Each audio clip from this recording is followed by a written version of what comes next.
तो आज का जो हमारा शेयर रहने वाला है वो है IIFL फाइनेंस लिमिटेड। थर्सडे के मार्केट में शेयर में अप्रॉक्स 0.74% का गिरावट आते हुए देखने को मिला। देखो 6 मंथ्स के टाइम फ्रेम पे देखोगे तो शेयर यहाँ पे 600 लेवल्स को अच्छा टच करने वाला था, फिर वहाँ से हमें एक बड़ी गिरावट आते हुए देखने को मिली। कुछ सडन न्यूज़ वगैरह थे, अगर आपको नहीं पता तो आप जाके चेकआउट कर सकते हो, मेरे वीडियोज़ में अपलोडेड है, को check it out as well. अब यहाँ पे एक बड़ा क्रैश देखने को मिला, सडन क्रैश के बाद कंटिन्यूसली हमें गिरावट, उसके बाद तो मार्केट कंडीशन से बैड है, ठीक है। तो कंटिन्यूसली हमें market condition not at all looking good.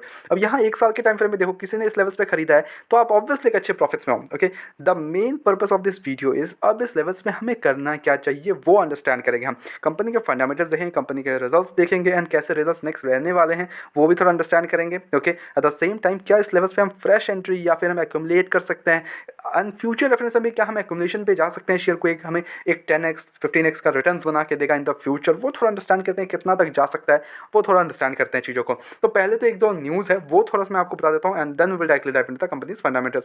तो यहाँ पे एक रेजिग्नेशन हुआ है, किसने रेजिग्नेशन दिया है वो मैं बता देता हूँ। Which is name is Manish Mayank has resign from his role as business head to pursue other career opportunities. तो ये बिजनेस हेड थे पहले, अब इन्होंने रिजाइन कर दिया, तो इनकी जगह कौन ले रहे हैं? मयंक शर्मा। अब मयंक शर्मा पहले क्या करते थे? मयंक शर्मा थे हमारे chief AI and innovation officer. Okay, अब इनको दे दिया गया है गोल्ड लोन का बिजनेस, गोल्ड लोन का जितने भी बिजनेस वगैरह थे अब ये हैंडल करेंगे। ओके, तो देखो अब एक्सपीरियंस बनता है, अब आगे कैसा फ्यूचर में देते हैं वो टोटली एक डिफरेंट थिंग है, but at the same time experience बनते हैं। Okay, but at the same time एक नेगेटिव न्यूज़ ये भी है कि चलो ठीक है, एक रेजिग्नेशन हुआ है कंपनी की तरफ से एंड एक मेजर पर्सन चला गया है। ओके, अब मयंक शर्मा कैसे परफॉर्म करते हैं let's we will see that. Okay, अब कंपनी के बारे में बात करें, कंपनी के फंडामेंटल्स वगैरह, तो देखो फंडामेंटल्स अगर आप देखोगे इसके तो लगभग कितने की मार्केट कैप है इसका? अप्रॉक्स 18,000 करोड़ का। तो देखो मार्केट कैप ऐसा नहीं है कि बहुत कोई लार्ज कैप वाली कंपनी है, नॉट एट ऑल, बट क्या इन द फ्यूचर लार्ज कैप बन सकती है अगर ऐसे ही धीरे धीरे अच्छा परफॉर्म करती रही कंपनी? तो totally yes, company large cap बन सकती है, लाइक 1 लाख करोड़ का मार्केट कैप टच कर सकती है इन द फ्यूचर। तो अगर हम इस लेवल से भी खरीदते हैं तो ऑब्वियसली हमारा जो पैसा है मार्केट कैप से ज़्यादा 2 to 3 टाइम्स तो वैसे ही हो रहा है आराम से, उसमें कोई डाउट नहीं है। ओके, 3 to 4 टाइम्स तो कहीं भी नहीं जा रहा अगर 1 लाख करोड़ का भी हम मार्केट कैप सोच के रखते हैं। ओके, बिकॉज हमारा 18,000 करोड़ का मार्केट कैप चल रहा है, तो 3 to 4 टाइम्स तो वैसे ही हो रहा है। ओके, अब स्टॉक का पी भी देख लो तो 14 के अराउंड है, इंडस्ट्री पी इज 18, तो इट्स नॉट लाइक कि शेयर बहुत ही ज़्यादा ओवर वैल्यूड है, नॉट एट ऑल। कंपनी पे डेप्ट वगैरह हम चेकआउट करेंगे नहीं, बिकॉज ये एक NBFC कंपनी है। Operating margin is 59%, good operating margin, profit good 27%, PG ratio is 0.66।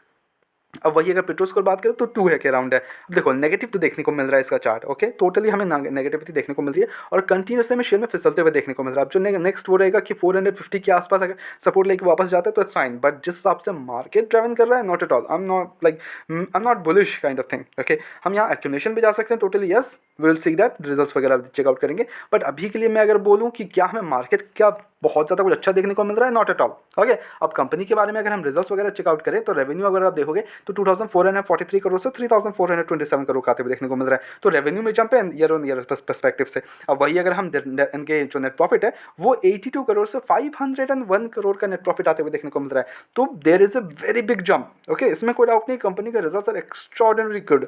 Okay, इसमें कोई भी डाउट नहीं है, कंपनी पहले भी देखोगे तो अच्छा परफॉर्म करी। यस, एक दो इनके 2 क्वार्टर खराब देखने को मिल रहे हैं which is negative 93 crore. Okay, जिन्होंने लॉस किया 93 करोड़ एंड उसके नेक्स्ट क्वार्टर 82 करोड़ का नेट प्रॉफिट। ओके, तो ये थोड़ा सा हमें डाउन देखने को मिला था, बट उसके बाद कंपनी अच्छा रिकवर कर रही है, 200 करोड़ के नेट प्रॉफिट की, उसके बाद 400 एंड देन सडनली 500 करोड़ का नेट प्रॉफिट। तो company is doing good amount of net profit and everything. Company के रिजल्ट्स अगर आप देखोगे पिछले कुछ ईयर्स में भी देखोगे तो अच्छा परफॉर्म 500 करोड़ के नेट प्रॉफिट कर रही है, which is a very interesting thing. Okay, and वही अगर आप इनके सेल्स वगैरह देखोगे, सॉरी रेवेन्यू वगैरह भी देखोगे तो अच्छा में इंप्रूवमेंट देखने को मिल रहा है, which is not at all bad. Okay, तो कंपनी के रिजल्ट्स पर्सपेक्टिव से I am saying this, company के results are extraordinary strong here. Okay, इसमें कोई डाउट नहीं। अब वही अगर इन्वेस्टर्स का भी देखोगे तो 24% की होल्डिंग प्रमोटर्स के पास है, 27% की होल्डिंग FIs के पास है। तो समझो बात को, FIs खरीद रहे हैं माल, इन्होंने प्रॉफिट बुकिंग 26% के बीच में की, उसके बाद then again they are buying and FIs are again entry in December quarter, और आई एम श्योर कि लाइक जनवरी में भी इन्होंने थोड़ी सी और भी बाइंग्स वगैरह की है। FIs के बाद 27% and DIs are holding like 9.16, इन्होंने भी बाई किया है अच्छा खासा। यस, बीच में इन्होंने रिड्यूस किया था अपना स्टेक, 4% तक लेके चला गया था, बट उसके बाद 5%, देन 8%, देन 9%, और बेच कौन रहा है? पब्लिक बेच रहे हैं obviously, because obviously the highest stake अभी भी देखोगे तो पब्लिक के पास ही है, और हम और आप जैसे लोग ही लाइक होल्डिंग्स रखते हैं इसके 50 लगभग 38% की होल्डिंग्स रखते हैं। ओके, तो यहाँ पे मैं मुझे एक्सपोजर बोलूँगा, अवोन से एक्स्ट्राऑर्डिनरी गुड है, बट यहाँ पब्लिक की होल्डिंग्स थोड़ा ज़्यादा है, बट अगर हम देखें भी FIs वगैरह होल्डिंग तो इट्स गुड है, इसमें कोई डाउट नहीं, यानी कि FIs are interested in this share to buy. Okay, अगर फ्यूचर में बिकवाली होती है पब्लिक की तरफ से, तो माल कौन खरीदेगा? माल खरीदा जाएगा एफआईएस की तरफ से, डीआईएस की तरफ से, because DIIs are continuously buying, FIIs are continuously buying, तो इसमें कोई डाउट नहीं कन्विक्शंस देखने को मिलता है।